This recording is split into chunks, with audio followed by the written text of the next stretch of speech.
أعوذ بالله من الشيطان الرجيم. بسم الله الرحمن الرحيم. الحمد لله الذي أنزل على عبده الكتاب ولم يجعل له عوجا قيما لينذر بأسا شديدا من لدنه ويبشر المؤمنين الذين يعملون الصالحات أن لهم أجرا حسنا ماكثين فيه أبدا وينذر الذين قالوا اتخذ الله ولدا ما لهم به من علم ولا لآبائهم كبرت كلمة تخرج من أفواههم إن يقولون إلا كذبا فلعلك باخع نفسك على آثارهم إن لم يؤمنوا بهذا الحديث أسفا إنا جعلنا ما على الأرض زينة لها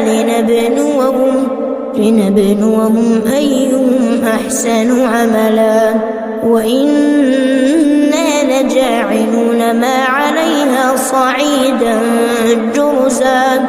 أم حسبت أن أصحاب الكهف والرقيم كانوا من آياتنا عجبا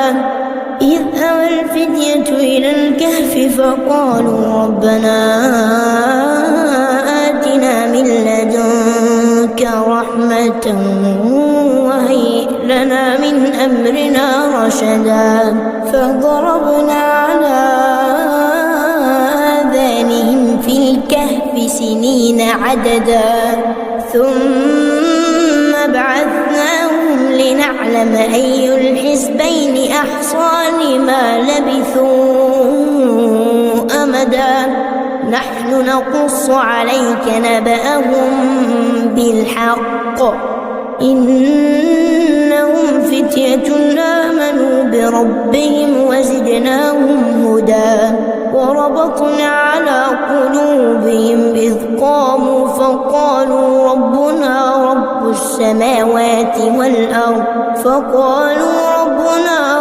السماوات والأرض لن ندعو من دونه إلها لقد قلنا إذا شططا هؤلاء قوم اتخذوا من دونه آلهة لولا يأتون عليهم بسلطان بين فمن أظلم ممن افترى على الله كذبا وإذ اعتزلتموهم وما يعبدون إلا الله فأووا إلى الكهف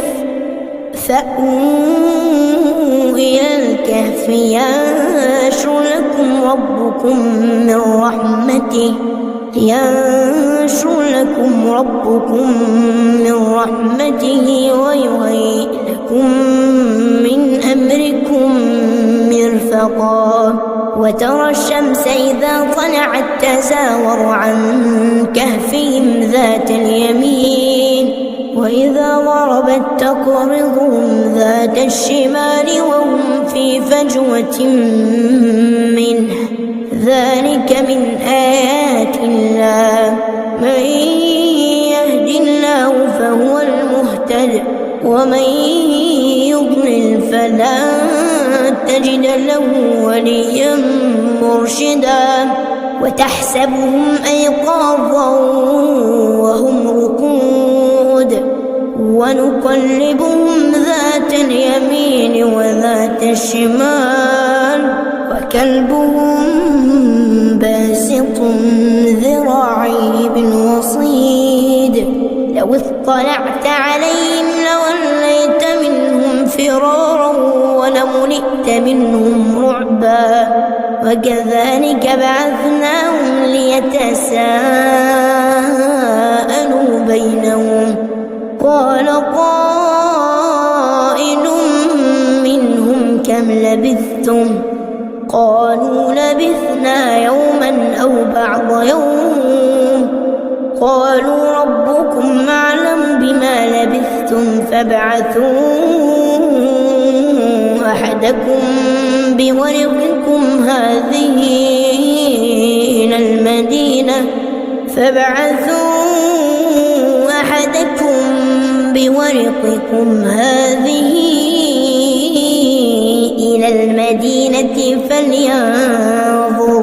فلينظر أيها أزكى طعاما فليأتكم برزق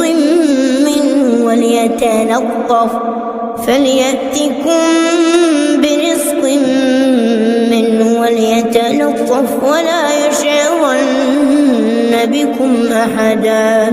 إنهم إن يظهروا عليكم يرجموكم أو يعيدوكم في ملتهم ولا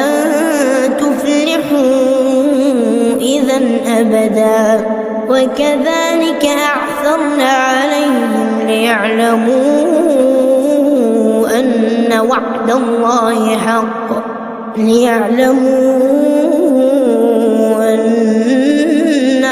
الله حق وأن الساعة لا ريب فيها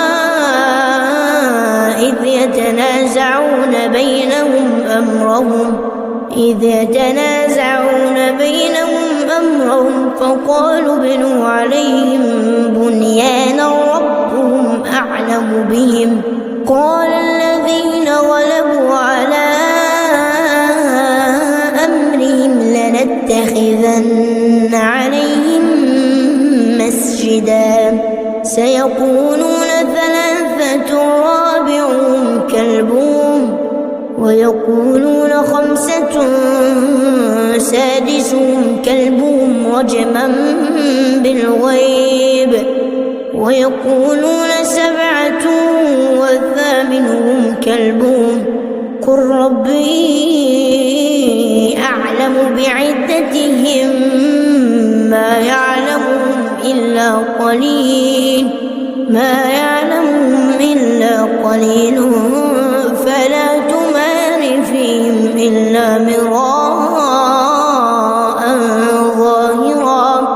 فلا تمار فيهم إلا مراء ظاهرا ولا تستفت فيهم منهم أحدا ولا تقولن لشيء إني فاعل ذلك غدا إلا أن يشاء الله واذكر ربك إذا نسيت وقل عسى أن يهديني ربي لأقرب من هذا رشدا ولبثوا في كهفهم 300 سنين وازدادوا 9 قل الله أعلم بما لبثوا له غيب السماوات والأرض أبصر به وأسمع ما لهم من دونه من ولي ولا يشرك في حكمه أحدا واتل ما أوحي إليك من كتاب ربك لا مبدل لكلماته ولا تجد من دونه ملتحدا واصبر نفسك مع الذين يدعون ربهم بالغداة والعشي يريدون وجهه ولا تعد عيناك عنهم تريد زينة الحياة الدنيا ولا تطع من أغفلنا قلبه عن ذكرنا واتبع هواه واتبع هواه وكان أمره فرطا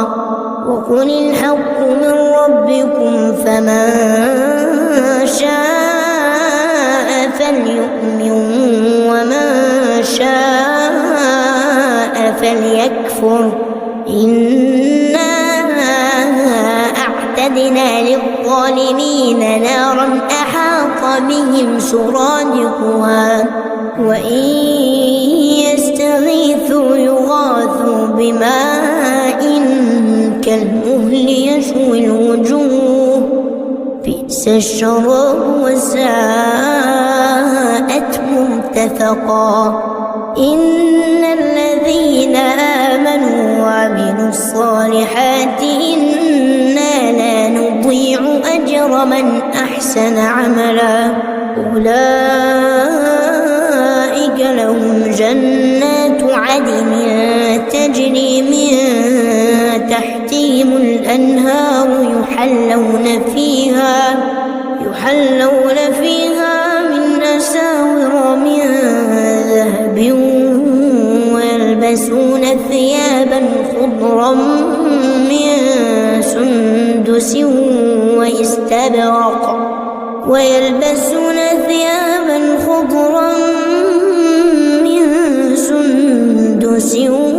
واستبرق متكئين فيها على الأرائك نعم الثواب وحسنت مرتفقا واضرب لهم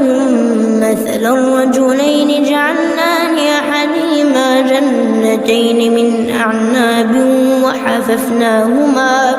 وحففناهما بنخل وجعلنا بينهما زرعا كلتا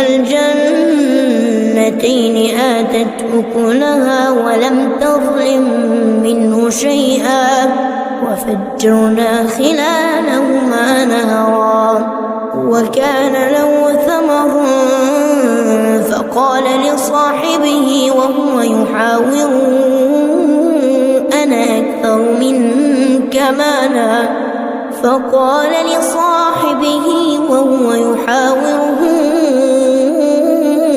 أنا أكثر منك مالا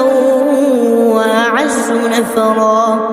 ودخل جنته وهو ظالم لنفسه قال ما أظن أن تبيد هذه أبدا وما أظن الساعة قائمة ولئن رددت إلى ربي لأجدن خيرا منها منقلبا قال له صاحبه وهو يحاوره أكفرت بالذي خلقك من تراب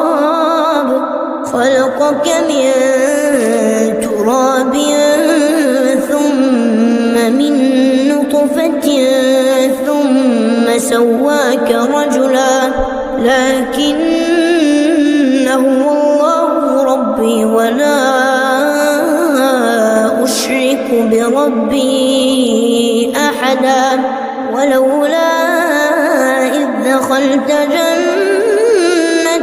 قلت ما شاء الله لا قوة إلا بالله إن ترني أنا أقل منك مالا وولدا فعسى ربي أن يؤتيني خيرا من جنتك ويرسل عليها حسبانا من السماء فتصبح صعيدا زلقا أو يصبح ماؤها غورا فلن تستطيع له طلبا وأحيط بثمره فأصبح يقلب كفيه على ما أنفق فيها وهي خاوية وهي خاوية على عروشها ويقول يا ليتني لم أشرك بربي أحدا ولم تكن له فئة ينصرونه من دون الله وما كان منتصرا هنالك الولاية لله الحق هو خير ثوابا وخير عقبا واضرب لهم مثل الحياة الدنيا كماء أنزلناه من السماء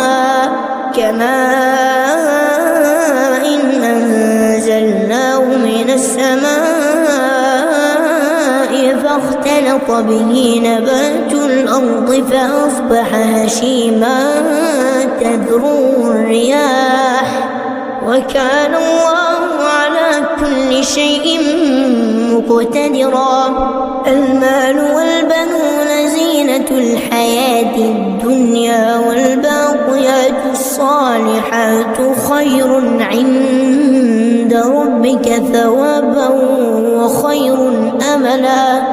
ويوم نسير الجبال وترى الأرض بارزة وحشرناهم فلم نغادر منهم أحدا وعرضوا على ربك صفا لقد جئتمونا كما خلقناكم أول مرة بل زعمتم أن لن نجعل لكم موعدا ووضع الكتاب فترى المجرمين مشفقين مما فيه ويقولون يا ويلتنا ما لهذا الكتاب لا يغادر صغيرة ولا كبيرة إلا أحصاها ووجدوا ما عملوا حاضرا ولا يظلم ربك أحدا وإذ قلنا للملائكة اسجدوا لآدم فسجدوا إلا إبليس كان من الجن ففسق عن أمر ربه أفتتخذونه وذريته أولياء من دوني وهم لكم عدو بئس للظالمين بدلا ما أشهدتهم خلق السماوات والأرض ولا خلق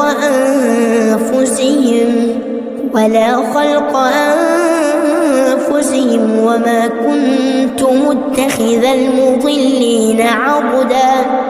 ويوم يقول نادوا شركائي الذين زعمتم فدعوهم فلم يستجيبوا لهم وجعلنا بينهم موبقا ورأى المجرمون النار فظنوا أنهم مواقعوها ولم يجدوا عنها مصرفا ولقد صرفنا في هذا القرآن للناس من كل مثل وكان الإنسان أكثر شيء جدلا وما منع الناس أن يؤمنوا إذ جاءهم الهدى ويستغفروا ربهم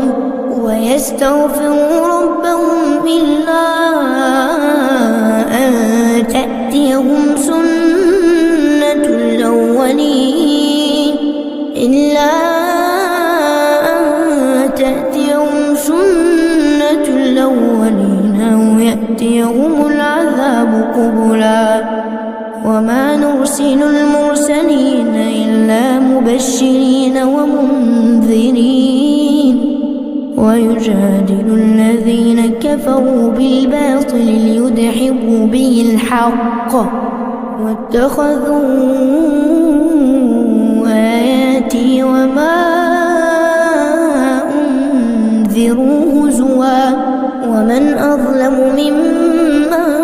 ذكر بآيات ربه فأعرض عنها ونسي ما قدمت يداه إنا جعلنا على قلوبهم أكنة أن يفقهوه وفي آذانهم وقرا وإن تدعوهم إلى الهدى فلن يهتدوا إذا أبدا وربك الغفور ذو الرحمة لو يؤاخذهم بما كسبوا لعجل لهم العذاب بل لهم موعد لن يجدوا من دونه موئلا وتلك القرى أهلكناهم لما ظلموا وجعلنا لمهلكهم موعدا وإذ قال موسى لفتاه لا أبرح حتى أبلغ مجمع البحرين أو أمضي حقبا فلما بلغا مجمع بينهما نسيا حوتهما فاتخذ سبيله في البحر سربا فلما جاوزا قال لفتاه آتنا غداءنا لقد لقينا من سفرنا هذا نصبا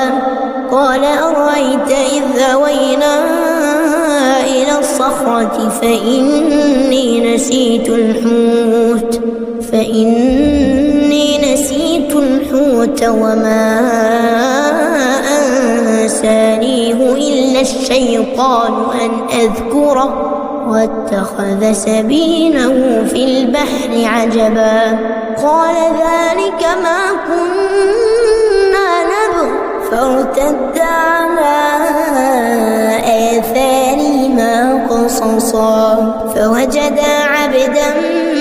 من عبادنا آتيناه رحمة من عندنا وعلمناه من لدنا علما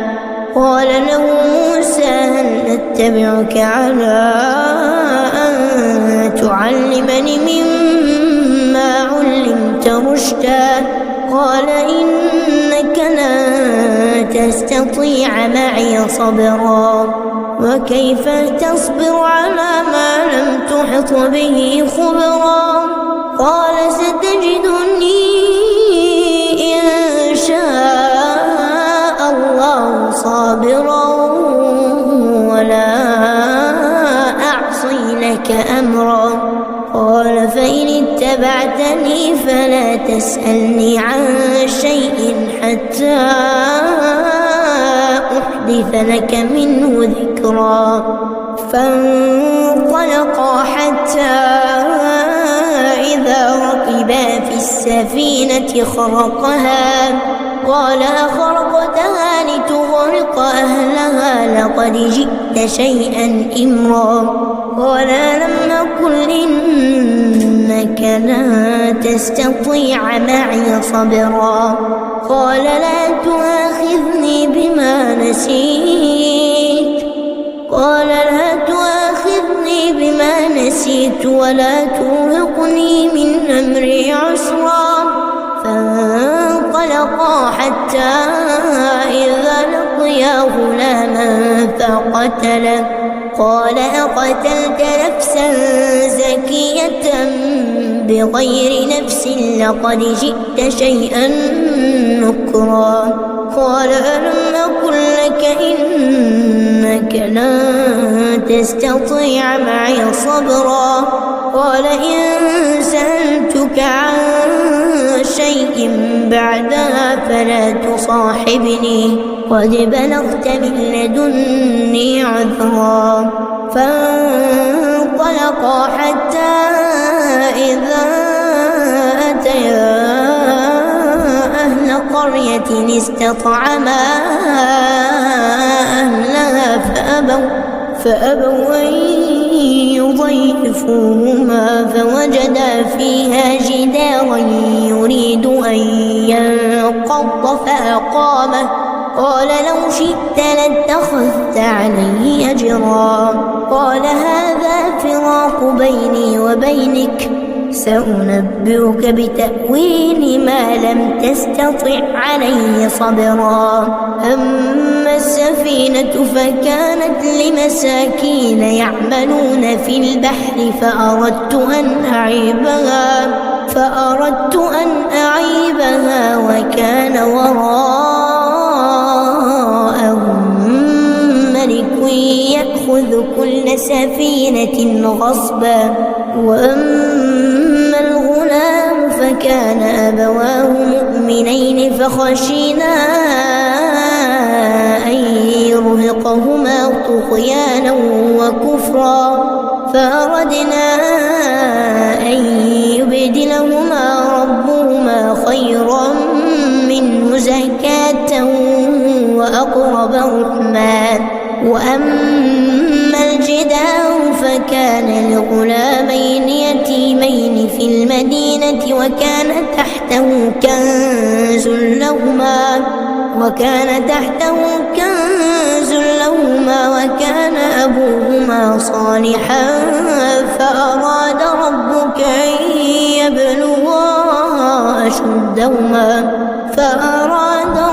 أن يبلغا أشدهما ويستخرجا كنزهما رحمة من ربك وما فعلته عن أمري ذلك تأويل ما لم تسطع عليه صبرا ويسألونك عن ذي القرنين قل سأتلو عليكم منه ذكرا إنا مكنا له في الأرض وآتيناه من كل شيء سببا فأتبع سببا حتى إذا بلغ مغرب الشمس وجدها تغرب في عين حمئة ووجد عندها قوما قلنا يا ذا القرنين إما أن تعذب وإما أن تتخذ فيهم حسنا قال أما من ظلم فسوف نعذبه ثم يرد إلى ربه فيعذبه عذابا نكرا وأما من آمن وعمل صالحا فله جزاء الحسنى وسنقول له من أمرنا يسرا ثم أتبع سببا حتى إذا بلغ مطلع الشمس وجدها تطلع على قوم لم نجعل لهم من دونها سترا كذلك وقد أحطنا بما لديه خبرا ثم أتبع سببا حتى إذا بلغ بين السدين وجد من دونهما قوما لا يكادون يفقهون قولا قالوا يا ذا القرنين إن يأجوج ومأجوج مفسدون في الأرض فهل نجعل لك خرجا على أن تجعل بيننا وبينهم سدا قال ما مكني فيه ربي خير فاعينوني بقوة أجعل بينكم وبينهم ردما آتوني زبر الحديد حتى إذا ساوى بين الصدفين قال انفخوا حتى إذا جعله نارا قال آتوني أفرغ عليه قطرا فما استطاعوا أن يظهروه وما استطاعوا له نقبا قال هذا رحمة من ربي فإذا جاء وعد ربي جعله دكاء وكان وعد ربي حقا وتركنا بعضهم يومئذ يموج في بعض ونفخ في الصور فجمعناهم جمعا وعرضنا جهنم يومئذ للكافرين عرضا الذين كانت أعينهم في غطاء عن ذكري وكانوا لا يستطيعون سمعا أفحسب الذين كفروا أن يتخذوا عبادي من دوني أولياء إنا أعتدنا جهنم للكافرين نزلا قل هل ننبئكم بالأخسرين أعمالا الذين ضل سعيهم في الحياة الدنيا وهم يحسبون أنهم يحسنون صنعا أولئك الذين كفروا بآيات ربهم ولقائه فحبطت أعمالهم فلا نقيم لهم يوم القيامة وزنا ذلك جزاؤهم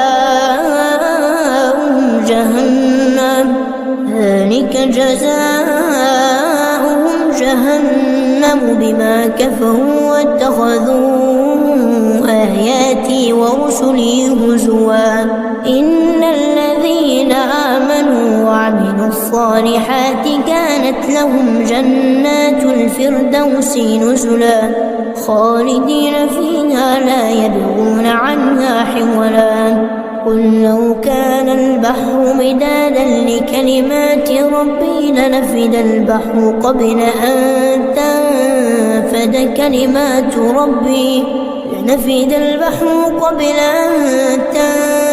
كلمات ربي ولو جئنا بمثله مددا قل إنما أنا بشر مثلكم يوحى إلي أنما إلهكم إله واحد فمن